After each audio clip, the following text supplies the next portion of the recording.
Bonjour à tous, ça y est, les résultats du premier semestre viennent de tomber. Donc là, c'est un petit peu un grand moment dans votre semestre. Beaucoup vont être déçus, beaucoup vont être très joyeux. Et voilà, c'est un peu une étape charnière pour moi dans cette année parce que elle va être très très très mentale cette étape en fonction de différents cas où vous allez être situé. Donc voilà, pour moi, je vous le dis, et c'est vraiment personnel parce que vous allez comprendre plus tard, je vais vous raconter un petit peu mon expérience et un petit peu moi ce que j'ai vécu, mais vraiment, c'est tout dans la tête. C'est vraiment dans le mental que là ça se joue parce que vous allez être à une étape du semestre où beaucoup vont abandonner. Voilà, peut-être un tiers de la promo qui va partir. Donc quand vous êtes 1500 un tiers de la promo, vous savez que 500 personnes, après même si bien sûr c'est les personnes qui sont au fond du classement qui vont abandonner, ou même pas, des fois c'est les gens qui ont un classement correct et qui auraient pu avoir une meilleure note mais qui n'ont pas le courage. Voilà, c'est une étape assez mentale et psychologique. Donc accrochez-vous, en fait c'est un moment charnière comme je vous répète parce que il va y avoir deux types de personnes. Il y a la personne qui va s'abattre sur son sort et la personne qui va se motiver. Moi, quand j'ai eu l'annonce de mon résultat, j'ai été un petit peu désorienté. Je me suis dit, tout ça pour ça. En fait, voilà, c'est vraiment ça qui a résonné dans ma tête pendant longtemps, pendant une semaine à peu près après les résultats. Je me suis dit, tous ces efforts, toutes ces nuits à pas dormir, à travailler, travailler pour ça. Donc voilà, moi, pour vous contextualiser, mon premier classement était bah, assez moyen quand même, parce que sur 1500 personnes, j'étais à peu près dans la moyenne, donc ça fait à peu près 760, je crois, j'étais à peu près.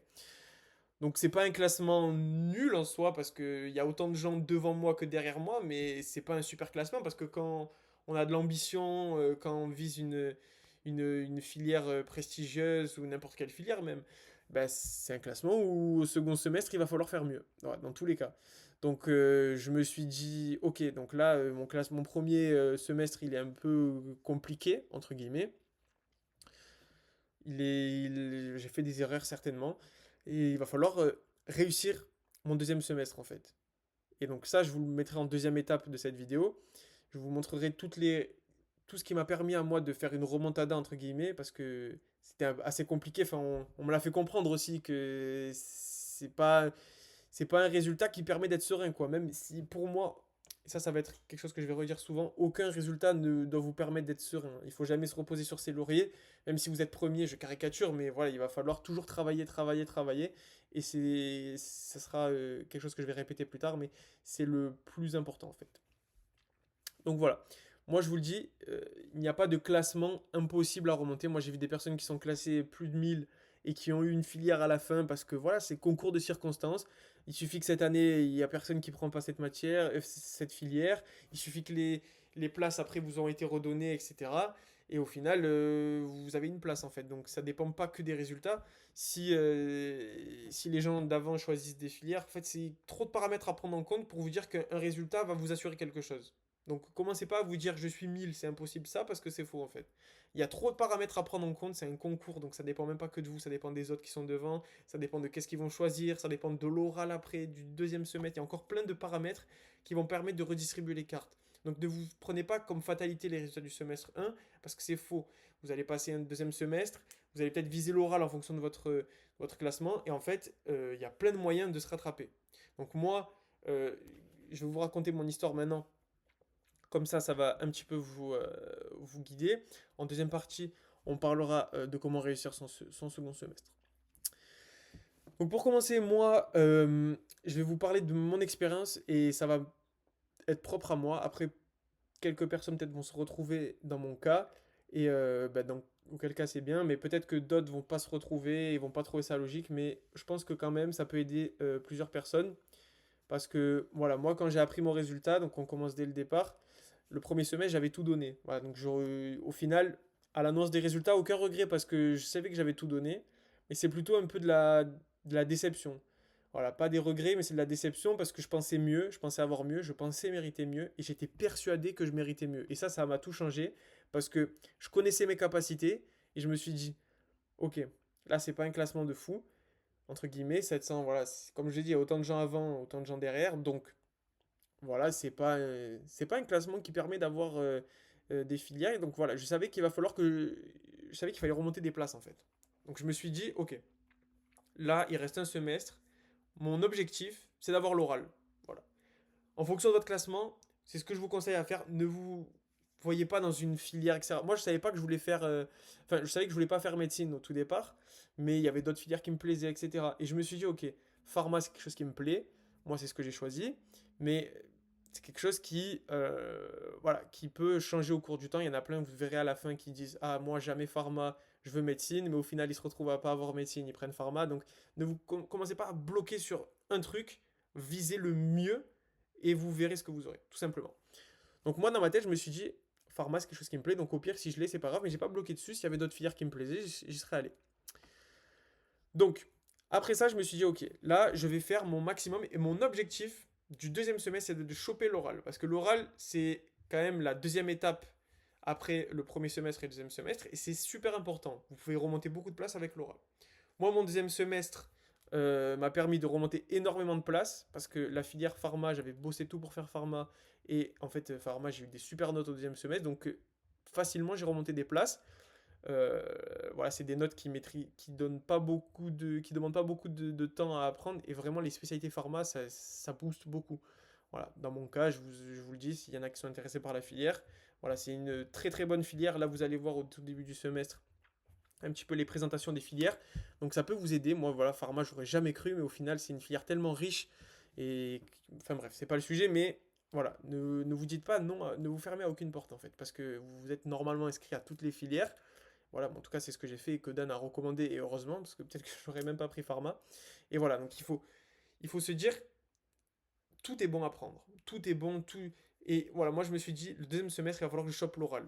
L'oral, au final, je l'ai chopé parce que je crois, enfin, je me rappelle que j'ai remonté 260 places. J'ai fini 500 à peu près au deuxième semestre. Et ça m'a permis d'avoir l'oral pharma. Et j'ai aussi l'oral dans une autre filière, je crois que c'était, je sais plus si c'était kiné ou sage-femme. Enfin bref, dans tous les cas, j'aurais pas fait, mais moi je voulais faire pharma, donc voilà. Ensuite, à l'oral, j'ai travaillé, vous verrez. Bon, c'est pas le sujet encore une fois du deuxième semestre, mais j'ai tellement remonté la pente, j'ai eu une assez bonne note, je me rappelle plus exactement de la note. Si vous êtes avec Elodie, normalement, bah, en fait, ça va être super facile, parce que moi, elle m'a permis de vraiment bien construire mon oral, etc. Et j'ai regagné après 200 places. Donc c'est pour vous expliquer qu'au départ, j'avais un classement qui était 700, et j'ai réussi quasiment à passer un résultat à 300 et quelques. À la fin, j'étais 300 et quelques. Bien sûr, après, les grands ennemis ont été enlevés, etc. Mais le fait est qu'à la fin, j'étais 300 et quelques. Donc, ne vous fiez pas à votre premier résultat, de vous dire que voilà, à la fin, si vous vous rattrapez, vous pouvez regagner des places. Alors, c'est pas facile de gagner des places, mais vous pouvez le faire. Et c'est maintenant qu'on va passer dans la deuxième étape à comment réussir son deuxième semestre. Donc, le deuxième semestre, pour moi, après ça c'est comme je l'ai dit, c'est mon expérience, c'est mon vécu et c'est moi qui vous dis ça. Après, bien sûr, libre à vous de ne pas respecter ou de respecter ce que je fais. Donc moi je me suis dit, ok, comment réussir son deuxième semestre? Déjà, il va falloir accepter votre classement. Ça c'est la première étape et l'étape capitale pour moi parce qu'il y a plein de gens qui vont dire, non, je voulais pas, je mérite pas ça, je mérite pas ça. Je le pensais aussi, mais à un moment donné, je me suis dit, c'est ma place. C'est mon classement, je ne pourrais pas le changer pour l'instant. Il est figé et c'est à moi de le changer. C'est à moi de prouver aux autres que je serai meilleur. Donc ça, c'est le premier point, c'est accepter son classement et se dire, bon, bah voilà, ça arrive, j'ai tout donné. Voilà, si vous avez tout donné, c'est encore mieux, mais bon, voilà, moi, c'était mon cas. Et voilà, accepter son classement. Deuxième étape, ça va être de ne pas se comparer aux autres. Vous verrez plein de gens vous dire, t'as été combien, machin et tout. Moi, je m'en rappelle avoir précisé à personne combien j'avais fini parce que je préférais être seul à être dans mon combat. Après, c'est libre à chacun. Il y en a qui aiment bien se comparer aux autres, etc. Mais moi, dans mon cas, je savais que se comparer aux autres, ça allait juste être toxique en fait. Et que moi, dans la vie de tous les jours, je me compare pas aux autres. Donc, je continuais à le faire dans mon travail. Et c'est ce que je vous recommande en vrai parce que c'est un peu toxique. Les gens vont vous dire, ah ok. Ils vont soit vouloir vous démoraliser, vous moraliser. Alors que, bon, bref. Moi, si je suis vous, je ne dirai pas mon classement. Et je serai focus en fait. Voilà, tout simplement. Après, troisième point, comprendre ses erreurs. Donc moi, voilà, j'ai regardé mes notes, je me suis dit, cette matière-là, je l'ai bossé comment? Je l'ai bossé comme si, et j'ai pas eu la note que je voulais. Donc il va falloir que je change de travail. Parce que si vous faites la même chose au premier semestre qu'au deuxième semestre, ben, vous serez le même classement en fait. Donc il va falloir changer. Et il va falloir trouver, peut-être améliorer sa méthode, changer de méthodologie de travail, changer d'habitude, changer de... Ouais, en tout cas, dans tous les cas, il va falloir changer quelque chose si vous avez un résultat qui ne vous convient pas et qui n'est pas en adéquation avec ce que vous visez. Donc voilà, dans tous les cas, si vous faites rien comme changement, malheureusement, il va rien se passer. Moi, par exemple, ça a été de faire la méthode DJ. Premier semestre, je l'avais pas fait. Au deuxième semestre, ça m'a totalement changé ma perception des choses. Et voilà, trouvez votre méthode. Trouvez, personnalisez. Et il n'y a pas de, oui, j'ai fait une méthode au semestre 1, alors je suis obligé de la faire au semestre 2, j'ai peur du changement. Non, il n'y a, pas de, y a pas de ça. Il n'y a pas qu'une méthode qui marche. Et en fait, il n'y a pas une méthode type. Elle peut être évolutive au cours de l'année. Moi, ma méthode, elle a beaucoup évolué entre le semestre 1 et 2, et je vous conseille vraiment de faire pareil. Voilà. Donc ça, c'est dans la partie comprendre ses erreurs. Et après, en dernière partie, c'est travail, travail, travail. Parce qu'il n'y a que ça qui compte, en fait. Travailler, travailler, travailler.